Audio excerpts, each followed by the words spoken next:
Hello friends, welcome to my YouTube channel. तो दोस्तों, Bhojpuri actress आकांक्षा Ruby ने खुदकुशी कर ली।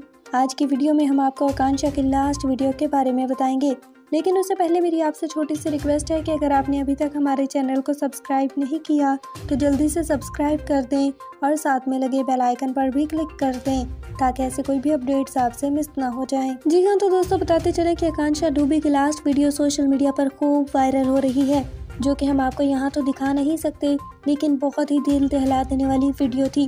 तो यकीनन आपको ये खबर सुनकर काफ़ी अफसोस होगा। बताते चलें कि भोजपुरी इंडस्ट्री का जाना माना चेहरा थी। आकांक्षा रूबी ने वीरों के वीर और बहुत ही फेमस फिल्मों में काम किया था और आज 26 मार्च को सुपरस्टार आकांक्षा ने खुदकुशी कर ली।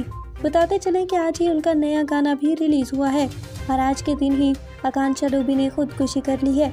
बताते चलें कि फैंस यकीन नहीं कर पा रहे कि आकांक्षा रूबी अब इस दुनिया में नहीं रही और उन्होंने खुदकुशी कर ली है। एक्ट्रेस ने ये कदम क्यों उठाया, इस बारे में अभी तक पता नहीं चल पाया। दोस्तों, अगर आप भी आकांक्षा रूबी के फैन हैं तो कमेंट सेक्शन में उनके लिए RIP लिखना मत भूलिएगा और मज़ीद ऐसी लेटेस्ट अपडेट्स के लिए हमारे चैनल को सब्सक्राइब कर लें। मिलते हैं नेक्स्ट वीडियो में।